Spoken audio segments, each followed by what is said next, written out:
नमस्कार प्रेक्षक मित्र हो. ठरलं तर मग या मालिकेच्या आजच्या भागामध्ये आपण पाहणार आहोत सायली आणि प्रिया यांची भांडणं चालू आहेत आणि सर्वजण आश्चर्यचकित झालेले आहेत. कारण एरवी शांत असणारी आणि सभ्य असणारी सायली चक्क प्रियाला भांडत आहे आणि ते पण किल्ल्यांवरून. आपल्या घराच्या दिलेल्या म्हणजेच तिजोरीच्या दिलेल्या किल्ल्या ह्या तिला पटलेलं नाहीये की ज्या प्रियाच्या ताब्यात आहेत आणि आता त्या किल्ल्या तिला पाहिजेत.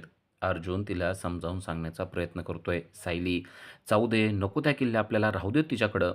पण ऐकेल ती सायली कसली. सायलीनं ठरवलंच, आता प्रियाच्या हातातून तो किल्ल्यांचा जुडगा काढूनच घ्यायचा. हे सगळं पाहून अस्मिता तर अवाक झाली आहे. कारण घरामध्ये असली नळावरची भांडणं पहिल्यांदा तिनं कधीच पाहिलेली नव्हती. तसली भांडणं चक्क सुभेदारांच्या सुनांमध्ये सुरू झालेली आहेत.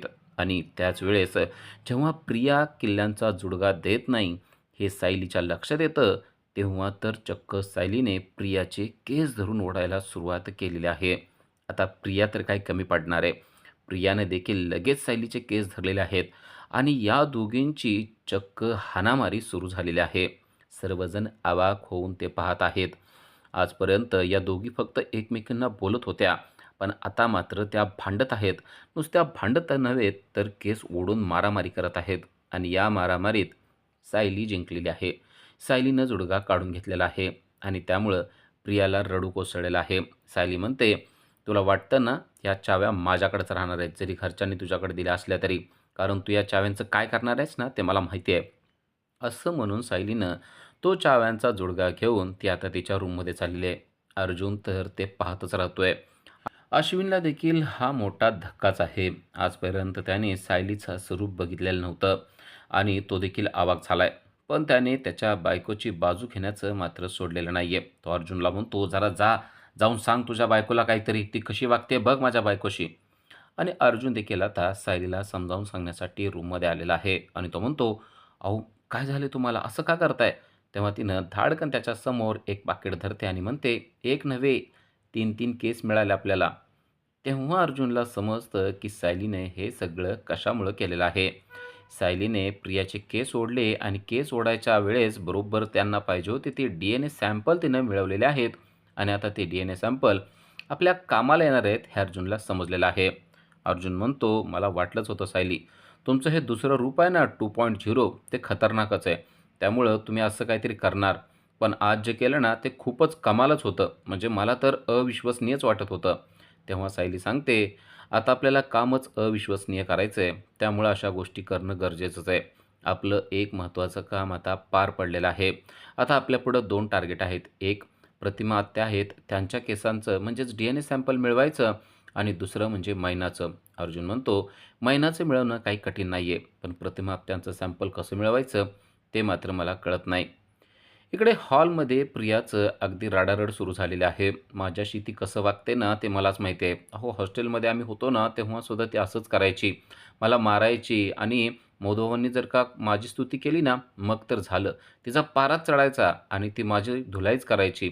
माझ्यासाठी हे काही नवीन नाही. असं म्हणून प्रिया रड रडायला लागलेली आहे.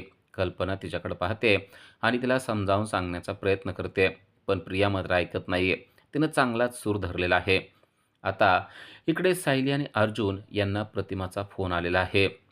खरं तर सायली आणि अर्जुन यांना प्रतिमाकडेच जायचं होतं आणि नेमकं आता प्रतिमानेच फोन केलेला आहे. प्रतिमा सायलीला म्हणते की मला प्रियाला घरी बोलवायचं आहे आणि मला बघायचं आहे की नक्की ती माझी मुलगी आहे का नाही. मला बघायचं आहे की तिच्या मनामध्ये माझ्याविषयी किती प्रेम आहे ते. हे सगळं ऐकल्यावर अर्जुन आणि सायली खुश होतात. कारण नेमकी त्यांना आता संधी मिळाली आहे. ती म्हणजे प्रतिमाच्या घरी जाण्याची आणि आता ही संधी सायली सोडणारच नाहीये. सायली म्हणते, "हो, मी सांगतो तुम्हाला काय करायचं ते आणि नक्की प्रियाला कसं बोलवून घ्यायचं ते आणि प्रियाला कसं बोलवून घ्यायचं याचा प्लॅन सायलीने सांगितलेला आहे." इकडे प्रिया मात्र अजूनही रडत असते. तेव्हा कल्पना म्हणते, "हे बघ, आता तूच थोडीशी शहाणी बन. ती ना आता कशी वागायला लागली ना ते आमच्या चांगलं लक्षात आलेलं आहे. जाऊ दे, तू समजदार बनलीस ना तर बरं होईल आणि असं पण तू ठरवलंय ना समजदार बनायचं." कल्पना अशा प्रकारे तिला गोड-गोड बोलत आहे.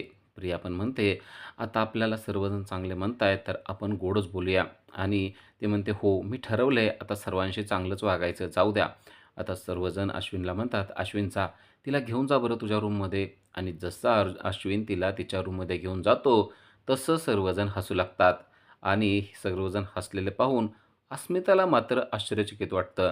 कारण आत्ता तर सर्वजण तिला दिलासा देत होते, प्रेमानं सांगत होते आणि जशी ती उठून गेली, तसं सर्वजण हसायला लागलेत. तेव्हा अस्मिता विचारते, "तुम्ही हसताय कसं काय?" तेव्हा आई सांगते, "अगं, हे सगळं नाटक होतं. हे सगळं नाटक सायलीने करायला सांगितलेलं होतं आणि म्हणूनच आम्ही हे केलेलं होतं." तेव्हा अस्मिता म्हणते, "पण हे नाटक करण्याचं काय कारण आहे?" तेव्हा कल्पना सांगते, "ते काय माहिती नाही. पण नक्कीच अर्जुन आणि सायली यांच्या डोक्यात काहीतरी आहे. आपण त्यांच्या पद्धतीनं वागलेलं बरं आहे. कारण ते नक्कीच काहीतरी चांगला विचार करत असतील," असं ते अस्मिताला सांगते. आता अर्जुन आणि सायली यांच्याकडं प्रियाचं सॅम्पल मिळालेलं आहे. आता लवकरच मैनाचं सॅम्पल मिळवण्यासाठी अर्जुन म्हणतोय, की मैनाकडे मी जातो. तर सायली म्हणते, "मी आता प्रतिमा आत्यांकडे जाते आणि त्यांच्याकडून बरोबर ते सॅम्पल मिळवते." आता हे 3 सॅम्पल जर का आपल्या हातात आले, तर मग मात्र मिशन प्रियाला हाकलणे हे लवकरात लवकर सक्सेस होणार आहे. लवकरात लवकर आपण या प्रियाचं खरं रूप सर्वांच्या समोर आणायचं आहे. अर्जुन म्हणतो, "अगदी, अगदी तू म्हणतेयस ना तसंच होणार आहे." आणि आता ते प्रियाचं सॅम्पल त्यावर नाव टाकून त्यांनी व्यवस्थित ठेवलेलं आहे. तर अजून 2 छोट्या पिशव्या तयार केल्यात. त्यावर मैना आणि प्रतिमा आत्याचं देखील नाव टाकून ठेवलेलं आहे. इकडे साक्षी मात्र भलतीच पिसाळलेली आहे. कारण सचिन फोन उचलता उचलत नाहीये. आता त्याने फोन उचललेला आहे, तर हातामध्ये बाळ घेऊन तो बसलेला आहे आणि तो साक्षीला सांगतोय, "आत्ता मला वेळ नाहीये कारण बाळ रडत आहे, त्यामुळं मी तुला आत्ता फोनवर बोलू शकत नाही." बाळ रडतंय म्हणून तू माझ्याशी बोलू शकत नाही, ही गोष्टच साक्षीला पटलेली नाहीये. साक्षी म्हणते, "तुला कळतंय का मी काय बोलते ते? अजिबात तू फोन ठेवायचा नाही. मला तुझ्याशी खूप महत्त्वाचं बोलायचं आहे." तो म्हणतो, "आत्ता नाही." "थांब ना साक्षी, अगं तुला कळतंय का? आत्ता मी खूप बिझी आहे. तू थांब बरं जरासं, मी जरा वेळाने तुला फोन करतो." आणि तिकडून साक्षी म्हणत असते, "हे हे बघ, हे बघ सचिन, अजिबात तू फोन ठेवू नका. मला तुझ्याशी महत्त्वाचं बोलायचं. तू जर का फोन ठेवलास तर माझ्या इतका वाईट कोण नाही, लक्षात ठेव. अजिबात तू फोन ठेवायचा नाही." असं म्हणून ती त्याला धमकी देत असते. पण सचिन मात्र तिचं काहीच ऐकत नसतो. सचिन म्हणतो, की "मी बिझी आहे आणि आत्ता मी बोलू शकणार नाही. इथं घरात काय चाललेलं आहे तुला काही माहिती नाहीये. इथं माझं मीच कसं काय सहन करतोय ती माझी मला माहिती आहे." पण इकडं साक्षी त्याला सांगते, "मला तुझ्याशी महत्त्वाचं बोलायचं आहे. त्यामुळे तो फोन ठेवू नको." असं म्हणून सुद्धा त्याने फोन ठेवून टाकलेला असतो आणि चिडलेली साक्षी आता मनाशी खूनगाठ बांधते आणि म्हणते, "तू माझा फोन कट केलायस ना? तुला याची किंमत मोजावी लागेल. लक्षात ठेव, मी साक्षी शिकरे आहे. मी काय करू शकते ना, ते तुला अजून माहिती नाहीये. आता मी काय करते ते बघ." असं तिनं मनाशी ठरवलेलं आहे. तर इकडे आता रडत-रडत प्रिया स्वतःच्या रूममध्ये आलेली आहे. अश्विन तिची अजूनही समजूत घालत आहे. "जाऊ दे, सोड. तुला काय, ती कशी वागते ना, वागू दे. आपण चांगलं वागायचं ठरवलंय ना," असं तो बोलत असतो. तेवढ्यात तिला फोन आलेला आहे प्रतिमाचा. प्रतिमाचा फोन आलाय म्हणल्यानंतर ती आश्चर्यचकित झाली आणि थोडीशी घाबरलेली पण आहे. आईचा फोन? आईचा फोन का आला असेल बरं? काय कारण झालं असेल? सर्व ठीक तर आहेत ना? असं म्हणून त्याने फोन उचललेला असतो आणि चक्क तिकडून प्रतिमा तिला खूप छान बोलते. "अगं, तू कशी आहेस बाळा? आणि तू आता चांगलं वागायचं ठरवलंय असं कल्पनाने सांगितलंय मला आणि त्यामुळं मी तुला घरी इन्व्हाईट करत आहे. तू आत्ता आमच्याकडं जेवायला यायचं आहेस." असं चक्क ती सांगते. आपल्याशी आई एवढं छान बोलते, या गोष्टीवर प्रियाचा विश्वासच बसत नाही. ती म्हणते, "आई, खरंच तुला असं वाटतंय मी तिकडे यायला पाहिजे?" ती म्हणते, "हो, नुसतं यायला पाहिजे नव्हे, तू माझ्याकडं जेवायला यायचं आहेस." असं देखील तिनं सांगितलेलं असतं. आणि ही सगळी गोष्ट अश्विन ऐकत असतो, तेव्हा त्याला देखील खूपच आनंद झालेला असतो. अश्विन म्हणतो, "बरं झालं. हे बघ, आत्ता इथं तू थांबूच नको. तू तुझ्या आईकडे जा. म्हणजे थोडंसं तुला तिथं बरं देखील वाटेल आणि ते तुला बोलवतायत ना, तर चांगलीच गोष्ट आहे." प्रियाला तर हे खरंच वाटत नसतं. असं कसं होत असेल बरं? माझी आई माझ्याशी इतकं छान कसं काय बोलत असेल बरं? आता प्रियानं फोन कट केलेला असतो आणि अक्षरशः ती अश्विनला मिठी मारून ही सगळी गोष्ट सांगत असते आणि अश्विन म्हणतो, "देवच पावलाय म्हणायचं आपल्याला आता. सगळी लोकं आता तुझ्या बाजूने येणार आहेत आणि खूप चांगलं होणार आहे." तर प्रिया मनातल्या मनात विचार करत असते, "बरं झालं. आता या तर लोकांना मी खिशात टाकलेलंच आहे. आता त्या प्रतिमाला खिशात टाकायला मला आता कितीसा वेळ लागणार आहे." असं म्हणून ती भलतीच खुश झालेली असते. इकडे अर्जुन, मैना आणि सदाशिव यांच्याकडे आलेला आहे आणि तो त्यांना सांगतोय, की "मला DNA सॅम्पलसाठी केस पाहिजे आहेत." तर मैना म्हणते, "अहो, तसल्याची काही गरज नाही. आता मी येते आणि सांगते, की तुमच्या घरात येऊन, ती माझीच पोरगी आहे म्हणून. माझं कसं कोण ऐकत नाही बरं?" तेव्हा अर्जुन म्हणतो, "अहो, तुमच्यावर माझ्या घरचे विश्वास ठेवतील का? काही काय बोलतायत? उद्या जर का कोर्टामध्ये केस स्टँड झाली, तर त्यासाठी पुरावे लागतात आणि त्यासाठी DNA रिपोर्ट असणं गरजेचं आहे." तेव्हा सदाशिव सांगतो, "महिने, तू ना तुझं डोकं चालू नको बरं. ते सांगतायत ना, तर काहीतरी बरोबर सांगत असतील. ते सांगतायत त्याप्रमाणे ना तुझी 2 केस देऊन टाक की त्यांना बरं. तेव्हा मैनावती लगेच डोक्यात हात घालते, टटकन 2 केस तोडते आणि त्यांना देते आणि म्हणते, "हो का? पाहिजे नव्हतं तुम्हाला? हो का? दिले बघा."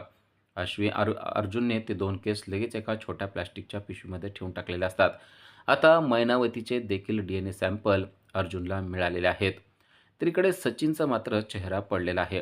कारण त्याच्याकडं पैसे नाही आहेत आणि अस्मिताचे ATM ब्लॉक करून टाकलेले आहेत. ते फ्रीज करून टाकलेले आहेत आणि हे सगळं अर्जुनने केलेलं आहे, असा संशय सचिनला आहे.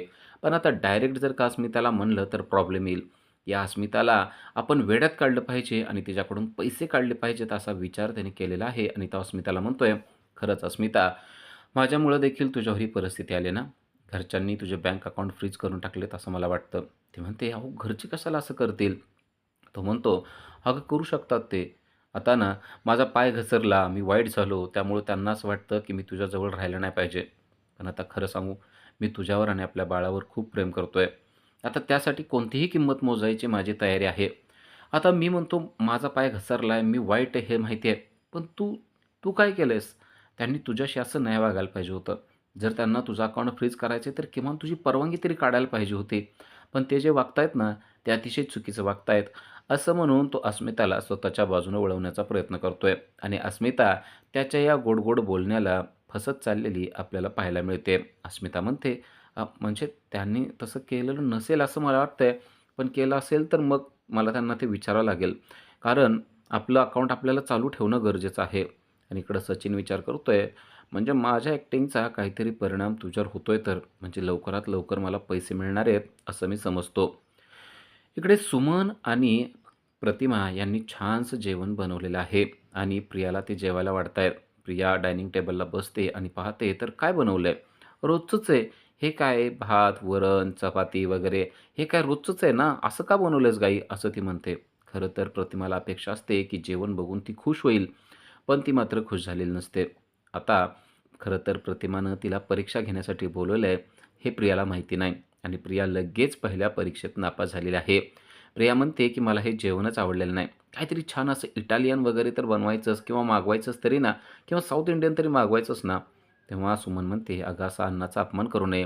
त्यांनी एवढं प्रेमानं बनवलंय ना आणि तुला खायचं नव्हतं तर येतानाच तू का सांगितलं नाही की मला स्पेशल काहीतरी बनव म्हणून? आता जे बनवलंय ते खा बरं आणि आईने तुझ्यासाठी खास असं फ्रूट सॅलड बनवलंय. ते देखील टेस्ट कर." तेव्हा प्रिया म्हणते, "फ्रूट सॅलड? अजिबात शक्य नाही. कारण त्यामध्ये खूप कॅलरीज असतात. मी ते खाऊ शकणार नाही. उलट यातलंच काही-काही कमी करा." असं म्हणून तिने एक डिश मागवलेली असते आणि त्या डिशमध्ये तिला जे नको आहे ते सगळं ती काढून टाकत असते. प्रतिमा आणि सुमन तिच्याकडे पाहत राहतात. इकडे अर्जुनने आता सायलीला फोन केलेला आहे. मैनावतीचं DNA सॅम्पल मिळालेलं आहे. एक काम आपलं फत्ते झालंय. तर सायली आता प्रतिमाच्या घरापर्यंत पोहोचलेली असते आणि म्हणते, "आता दुसरं मिशन मी इकडं फत्ते करते. आज प्रतिमा त्यांच्या केसांचा DNA सॅम्पल मी आजच्या आज मिळवते आणि त्या आपल्या छोट्याशा पॅकेटमध्ये टाकून ठेवते," असं तिनं सांगितलेलं असतं. अर्जुन म्हणतो, "डन. आता तू काम फत्ते करूनच येणार यावर माझा विश्वास आहे." तर इकडे आता प्रियाचं जेवण झालेलं असतं आणि ती बोलायचं सोडून मोबाईलवर सतत बसलेली असते. सुमन आणि प्रतिमा तिच्याकडे पाहत असतात. ती अजिबात काही जास्त बोलत नसते. तेव्हा प्रतिमाच तिला म्हणते, "मी तुझ्या डोक्याला मसाज करून देऊ का?" प्रिया नको म्हणत असते, पण शेवटी म्हणते, "बरं ठीक आहे, करून दे." आणि मग प्रतिमा तिच्या डोक्याला मसाज करून देण्यासाठी बसते. तिच्या डोक्याला तेल लावते आणि म्हणते, "आता ना आपण छान गप्पा मारत बसूया." पण प्रियाचं लक्ष असतं ते सगळं मोबाईलमध्ये. सुमन म्हणते, "अगं आता इतक्या दिवसातून घरी आलेली आहेस. आई तुझ्याशी एवढं छान बोलते, तर तिला जरा रिस्पॉन्स दे, बोल ना." प्रिया म्हणते, "आता काय बोलायचं?" प्रतिमा म्हणते, "तू लहान असताना जेव्हा मी तुझ्या डोक्याचा मसाज करून द्यायचे ना, तेव्हा तू खूप गप्पा मारायची." प्रिया म्हणते, "हो, मी तेव्हा लहान होते, आता मोठी झाली आहे. आता नाही मला जास्त बोलू वाटत." सुमन म्हणते, "अगं इतक्या दिवसांनी घरी आल्यानंतर तुला तर असं व्हायला पाहिजे की किती बोलू आणि किती नको." तेवढ्यात तेथे सायली आलेली असते. सायलीला पाहून प्रियाचं एकदम डोकंच फिरतं आणि ती सायलीला म्हणते, "तू? तू कशाला आली आहेस इथं?" सायली म्हणते, "तू कशाला आली आहे म्हणजे? तुला काय वाटतं ही फक्त तुझी आई आहे? यांनी मला देखील मुलगी मानलेलं आहे, समजतंय? आणि त्यामुळं मी इथे येऊ शकते." तर आता प्रतिमा लगेच प्रियाला थोडंसं शांत करते आणि म्हणते, "अगं असू दे, येऊ दे. मीच बोलवलंय तिला. काय होतंय ती आली तर?" असं म्हणून तिने प्रियाला शांत केलं असतं आणि आता प्रिया सायलीच्या समोर असं दाखवत असते, की "बघ माझी आई किती लाड करते." तेवढ्यात सुमन सायलीला विचारते, की "तू फ्रूट सॅलड खाणार का?" सायली म्हणते, "मी जेवून आले, पण आता आईनं केलं म्हणलं तर मी खाणार." आणि ती फ्रूट सॅलड खाते. तेव्हा तिला जाणवतं, की ते फ्रूट सॅलड खूपच छान झालेलं आहे आणि ती त्याची तारीफ देखील करते. प्रतिमाला कळतं, की आपण ज्याची परीक्षा घेत आहोत, ती मात्र या परीक्षेत पास होत नाहीये. पण ज्याची परीक्षा नाहीये, ती व्यक्ती मात्र या परीक्षेमध्ये पास होत आहे. खरंच सायली ही आपल्या मुलीसारखीच वागते, ही गोष्ट तिच्या लक्षात आलेली असते. उद्याच्या भागामध्ये आपल्याला पाहायला मिळतं, की साक्षीने ठरवल्याप्रमाणे साक्षीने सचिनचा बँड वाजवण्याचा ठरवला आहे आणि ती चक्क त्याला भेटण्यासाठी घरी आलेली आहे.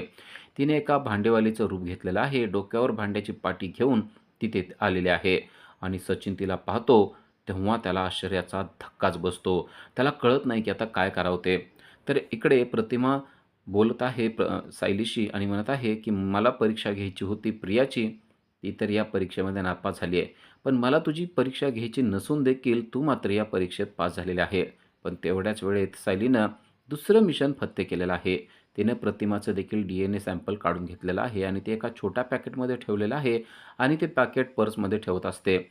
सायली आणि प्रियाची धडक होते, तेव्हा प्रियाच्या लक्षात येतं, की त्या पर्समध्ये नक्कीच काहीतरी होतं, कारण सायली ती पर्स एकदम जवळ जपून ठेवत होती आणि आता प्रियाचं त्या पर्सकडे लक्ष गेलेलं आहे. प्रिया जेव्हा घरी येते, तेव्हा तिची धडक बसते साक्षीला आणि साक्षीच्या डोक्यावरची पाटी खाली पडते. त्यातील भांडी सगळी खाली पडतात. प्रिया म्हणते, "कोण आहेस गं तू?" आणि जेव्हा ती साक्षीचा चेहरा पाहते, तेव्हा ती अवाक झालेली आहे. कारण तिला वाटतच नसतं ती गोष्ट घडलेली आहे. साक्षी चक्क घरी आलेली आहे. आता प्रियाला काय बोलावं आणि काय नाही तेच कळत नाहीये. कारण साक्षीला पाहून तिची बोबडीच वळलेली आहे. पण हे पाहिलंय अर्जुन आणि सायली यांनी. आता अर्जुन आणि सायली तिला रंगेहात पकडलेलं आपल्याला पुढील भागात पाहता येणार आहे. अशाच अपडेट्ससाठी चॅनलला सबस्क्राईब करा. थँक